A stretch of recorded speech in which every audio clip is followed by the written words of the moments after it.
मोदी सरकार का तीसरा दौर और 100 दिन पूरे होने के बाद उनके कामकाज का एक लेखा जोखा जो हम आपके लिए लेकर के आ रहे हैं, और एक बेहद खास इंटरव्यू भारत के विदेश मंत्री डॉक्टर एस जयशंकर के साथ बातचीत के जरिए। डॉक्टर जयशंकर जब बोलते हैं तो उनको एक एक शब्द को ध्यान से सुनना चाहिए। वो ये बताते हैं कि क्या हुआ है, उससे ज़्यादा ये पता लगाने की कोशिश करनी चाहिए कि क्या होने वाला है। सर, आपने हमारे लिए वक्त निकाला, बहुत शुक्रिया। 100 दिनों का हाईलाइट क्या रहा फॉरेन पॉलिसी के एक्टिविटीज़ के तौर पर, ये हम आपसे समझना चाहेंगे, लेकिन उसके पहले मैं ये बताना चाहता हूं कि 2 इमेजेस हमारे दिमाग में डोमिनेट कर रही थी। वो पोलैंड से कीव की प्रधानमंत्री की रेल की 10 घंटे की यात्रा और हमारे एनएसए का जा करके पुतिन को ब्रीफ करना कि प्रधानमंत्री ने पिछले दिनों में क्या किया है। इसको जरा आप अपने अंदाज में, अपने पर्सपेक्टिव में हमको समझाइए। अच्छा, सबसे पहले संजय जी, मैं बहुत खुशी की बात है कि मैं एक बार और आपसे आपके चैनल में आने का आपने अवसर दिया। तो जैसे कि आप जानते हैं, आज तीसरे कार्यकाल के 100 दिन हो चुके हैं, और क्योंकि ये तीसरा कार्यकाल है, हम शुरू से, हमारी तैयारी शुरू से थी, और एक किस्म से मैं कहूँगा we got off to a very fast start. अब इसमें विदेश नीति के क्षेत्र में 2 परिप्रेक्ष्य मैं आपके सामने रखना चाहता हूँ। एक कि जो भारत की जो प्रगति, उन्नति, नेशनल डेवलपमेंट के टारगेट्स और ऑब्जेक्टिव्स जो हैं, हम विदेश नीति के माध्यम से उसको कैसे आगे बढ़ाएं। तो कुछ जो कूटनीति और जो विजिट्स वगैरह जो हुई हैं, बातचीत जो हुई हैं, वो उसके संदर्भ में है। दूसरा कि हमारी जिम्मेदारी भी होती है कि दुनिया में स्थिरता रहे, शांति हो, और क्योंकि ये हमारे लिए भी ज़रूरत है, तो इसको हम कैसे बढ़ाएं।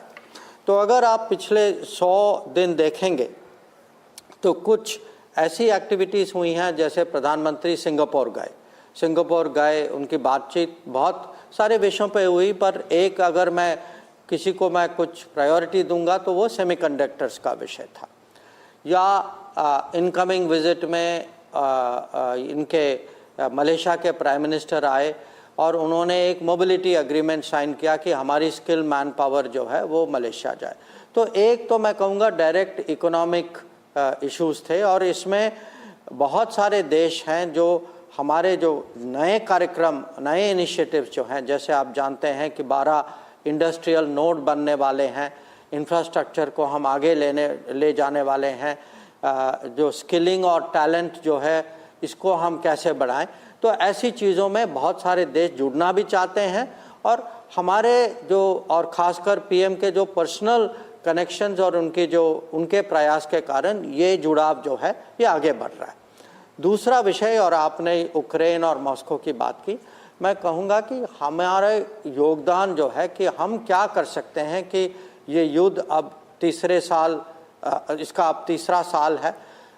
इसके अलावा कुछ और भी तनाव हैं, जैसे आप जानते हैं कि मिडल ईस्ट में, गाज़ा में, वहाँ भी लड़ाई चल रही है। तो हम जो हैं शांति के पक्ष में हम क्या कर सकते हैं, और प्रधानमंत्री जो हैं जुलाई में रूस गए थे, उसके बाद अगस्त में यूक्रेन गए थे। तो इसमें जो है और हमारी इसमें बाकी देशों के साथ भी बातचीत हो रही है, G7 के सदस्य जो हैं उनके साथ भी हो रही है, तो उसको हम कैसे आगे ले जाएं। तो मोटा मोटा मैं कहूँगा ये 2 बड़े विषय हैं पिछले 100 दिन में। बिल्कुल, एक चीज़ जो बहुत साफ इमर्ज होकर के आ रही है कि इस बार का हमारा फॉरेन पॉलिसी स्टांस बहुत बोल्ड है, डिसाइसिव है, और भारत को एक नए ढंग से पूरी दुनिया के स्टेज पर पोजीशन करने की तैयारी में है। मुझे लगता है कि बहुत सारी चीज़ें अब अनफोल्ड होने वाली हैं। तो हम आपसे वो समझना चाहेंगे कि भारत अपने को पोजीशन कैसे कर रहा है, जबकि हम देखते हैं कि अमेरिका की डेमोक्रेसी की अपनी क्या समस्याएं हैं, चीन जिस तरीके से एक आइसोलेशन में अपना चलते रहता है, उसको देखते हुए यूरोप की एक गिरावट है, एशिया का एक इमरजेंस, और उसमें भारत का रोल। तो ये डॉट्स हम कैसे कनेक्ट करें? देखिए, अगर आप भारत की पोजीशनिंग समझना चाहते हैं, ये 100 दिन आप देखिए कि पीएम का पहला दौरा जो था वो G7 जो पश्चिमी देशों की संगठन जो है उनके साथ मुलाकात के लिए वो इटली गए।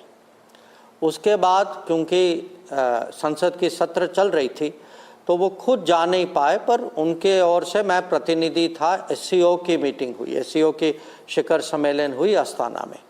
तो ये जो हैं ज़्यादातर रूस, चीन, सेंट्रल एशिया, ईरान, ये देश हैं। उसके बाद अगर आप देखें रशिया, यूक्रेन में हम जो हैं दोनों के साथ हमने रिश्ते बना रखे हैं और अभी हम उस पोजीशन में हैं कि प्रधानमंत्री जो हैं दोनों राष्ट्रपति के साथ खुल के बैठ के बहुत विस्तार में बातचीत कर सकते हैं। साथ ही साथ कुछ ही दिनों में क्वाड होने वाला है। प्रधानमंत्री आसियान भी गए और अगर आप देखें कि हमारे पड़ोस वाले जो हैं ज़्यादातर देश जो हैं वो शपथ ग्रहण के समय में आए भी थे। और इसी दौरान में अगस्त के महीने में voice of global south summit हुई जिसमें 100 से ज़्यादा विकासशील देश उन्होंने इस समिट में भाग लिया। तो हम जो हैं, जैसे मैंने एक बार आपको पहले भी कहा था, सबका साथ सबका विकास की दुनिया में मैक्सिमम देशों के साथ कैसे बना के रखें, दुनिया की बड़ी विषय में हम कैसे इन्फ्लुएंस करें।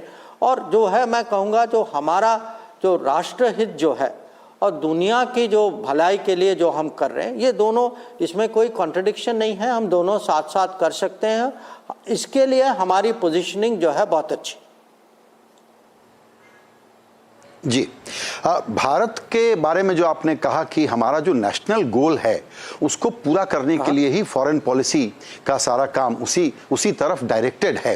तो मैं ये समझना चाहूँगा, एक आपका बहुत ही इंटरेस्टिंग बयान आया कि चीन के साथ हमने अपने 75% इश्यूज जो हैं वो रिजॉल्व कर लिए हैं। और दूसरी इंपॉर्टेंट बात आपने कही कि जो ट्रेड का इम्बैलेंस है उसको बैलेंस करने की ज़रूरत है। हम में से बहुत सारे लोग ऐसा मानते हैं कि भारत और चीन की कुछ भी समस्याएं हो सकती हैं, लेकिन इंडिया के इकोनॉमिक ग्रोथ के लिए दुनिया भर में जिस तरह का कारोबार और यहां पर इन्वेस्टमेंट की जरूरत है, जाहिर है कि फॉरेन पॉलिसी इसको भी बहुत बड़े पैमाने पर पावर कर रहा है। तो इकोनॉमिक एक्टिविटी और उस रोड मैप के बारे में अगर आप कुछ बताना चाहें तो। देखिए, ऐसा है कि अगर हम भारत की क्षमता की बात करें, जब तक हमारे पास टेक्नोलॉजी नहीं है तब तक हम विकसित नहीं बन सकते। जब तक हमारे पास मैन्युफैक्चरिंग नहीं होगी, टेक्नोलॉजी कहाँ से आएगी? तो हमें जो है, मैं कहूँगा एक किस्म से जो फाउंडेशन जो है, आधार जो है वो मैन्युफैक्चरिंग है। हमें मैन्युफैक्चरिंग को आगे बढ़ाना ही चाहिए। ऑर्थोडॉक्स माने जो नॉर्मल मैन्युफैक्चरिंग और कल की मैन्युफैक्चरिंग जो आपको लगता है न्यू एमर्जिंग टेक्नोलॉजीज, जैसे सेमीकंडक्टर हैं, जैसे ड्रोन हैं, जैसे स्पेस है, जैसे इलेक्ट्रिक मोबिलिटी है। पर साथ ही साथ आपको अपनी इंजीनियरिंग गुड्स, आपके जो बाकी मैन्युफैक्चरिंग जो है उसको भी ले जाना चाहिए। अब हमारा दुर्भाग्य है कि पिछले बहुत दशकों से मैं कहूँगा कि कहीं ना कहीं मैन्युफैक्चरिंग में हम पीछे रह गए हैं। जो हमारे यहाँ इस पे अभी भी डिबेट होती है। कुछ लोग का कहना है कि हम मैन्युफैक्चरिंग के काबिल हैं ही नहीं। कुछ लोग जो हैं एनवायरनमेंट के एक किस्म वो कारण तो कहते हैं, पर एनवायरनमेंट के तर्क पे वो बाधाएं डालते हैं। तो अभी जो है हमें मैन्युफैक्चरिंग कैसे, क्योंकि जब तक मैन्युफैक्चरिंग नहीं बढ़ेगी आपके यहाँ रोजगारी नहीं बढ़ेगी। तो मैन्युफैक्चरिंग बढ़ाने के लिए आज जो है मोदी सरकार ने प्राथमिकता दी है कि ये 12 इंडस्ट्रियल नोड्स पूरे देश भर में बने।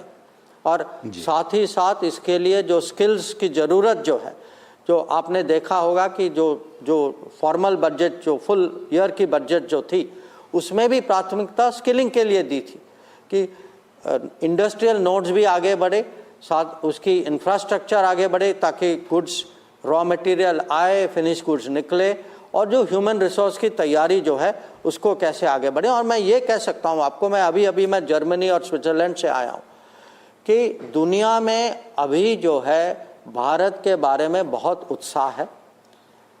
दुनिया की कंपनी जो है आजकल भारत को बहुत सीरियस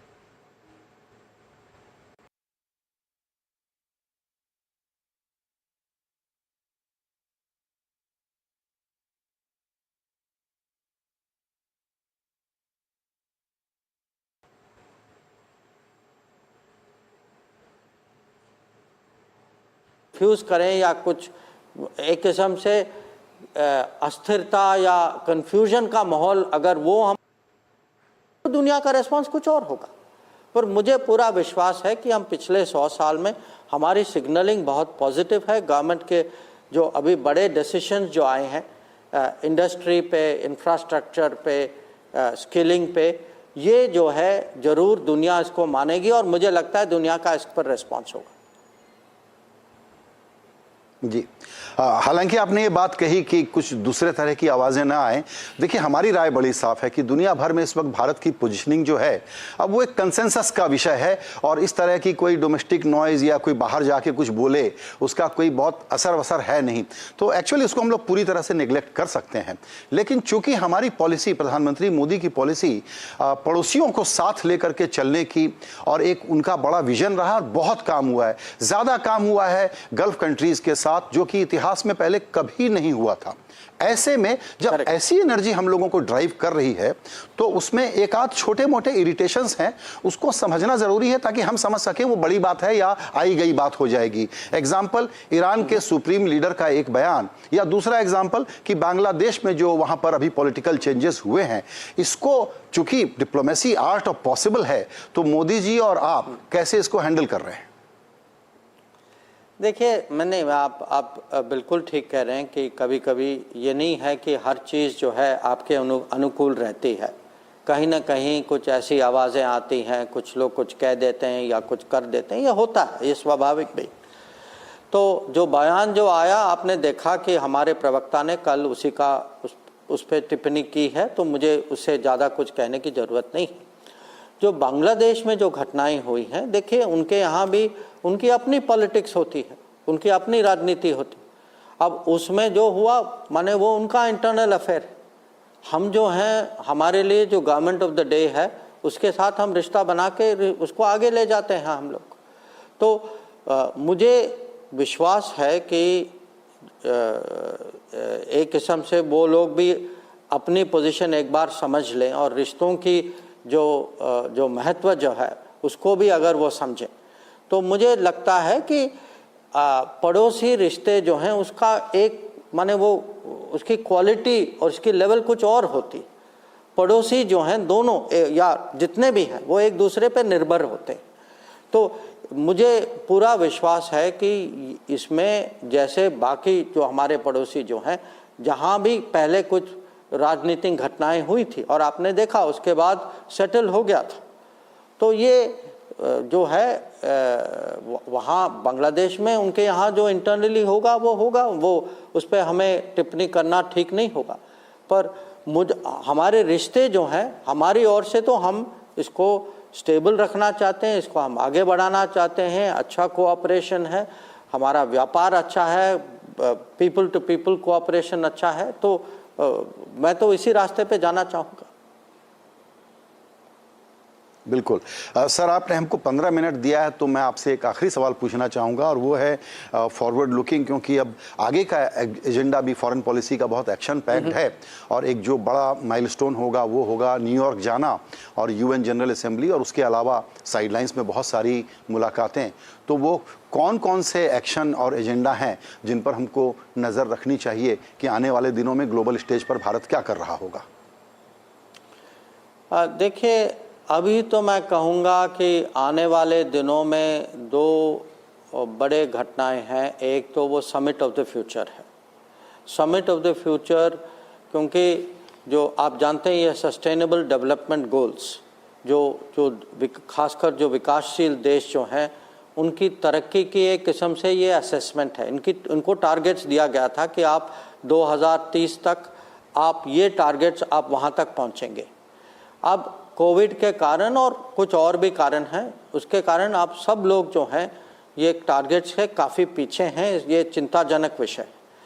अब उसकी तैयारी जो है, हमने देखा था कि जब अगस्त में हमारे प्रधानमंत्री ने ये वॉइस ऑफ ग्लोबल समिट, ये तीसरा वॉइस ऑफ ग्लोबल समिट था, तो उसकी जब बैठक उन्होंने बुलाई थी, तो जो विकासशील देश जो हैं उनके एक किस्म से मैं कहूँगा उनके जो कंसर्न्स हैं उसका निचोड़ उन्होंने निकाला था। और मुझे लगता है कि हम समिट ऑफ द फ्यूचर में जो प्रधानमंत्री जो बोलेंगे वो दुनिया बहुत ध्यान से सुनेगी।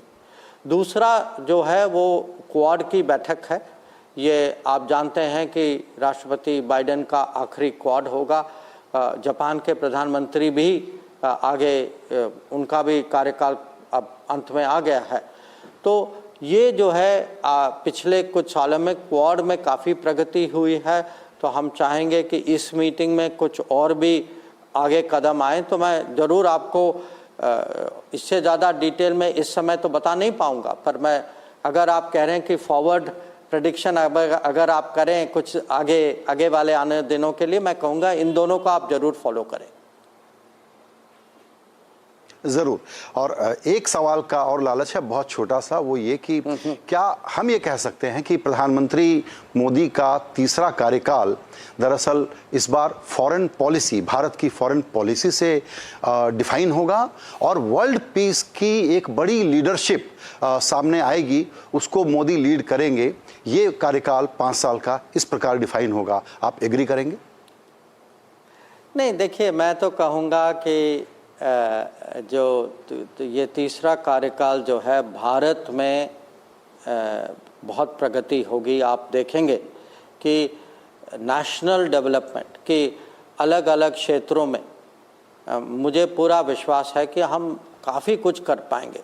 कि अगर हम पिछले 10 साल में इतना इंफ्रास्ट्रक्चर, इतने एजुकेशनल इंस्टीट्यूशंस हमने खड़े कर रखे हैं, आप कुछ भी आंकड़े देखें, एयरपोर्ट्स के देखें, रेलवे के देखें, रोड्स की देखें, तो ये सब इसको हम एक किस्म से अगले 5 साल में डबल कर पाएंगे। तो मेरे मन में तो है कि हर देश जो है, हर कार्यकाल जो है वो अल्टीमेटली, जो आपने कहा कि आप डिफ़ाइन इसको कैसे करेंगे, मैं तो कहूँगा कि ये हम नेशनल डेवलपमेंट के माध्यम से डिफ़ाइन करेंगे। परंतु मैं ये भी कहूँगा कि क्योंकि अभी जो है दुनिया में मोदी जी जो हैं खासकर डेमोक्रेटिक वर्ल्ड में एक किस्म से सबसे सीनियर या सबसे सीनियर में से एक हैं लीडर्स, और उनकी जो है लोग कदर करते हैं, उनकी सोच जो है उस पे लोग बल देते हैं। तो आज जो दुनिया जो है ये युद्ध और संघर्ष और तनाव से जो गूंज रही है, मुझे लगता है कि इसमें भारत को और ख़ासकर प्रधानमंत्री को व्यक्तिगत रूप में उनका एक योगदान हो सकता है। और आप इसका एक किस्म से पहले 100 डेज़ में आपको थोड़ा बहुत इसमें दिखाई दे रहा है। बिल्कुल, 100 दिनों में हमको झलक मिली है कि 5 सालों में कितना एक्शन पैक्ड एजेंडा रहने वाला है, घरेलू नीति के फ्रंट पे भी और विदेश नीति के फ्रंट पर भी। आपको बहुत बहुत बधाई और हमारे लिए समय निकालने के लिए धन्यवाद विदेश मंत्री जी। Thank you. नमस्कार।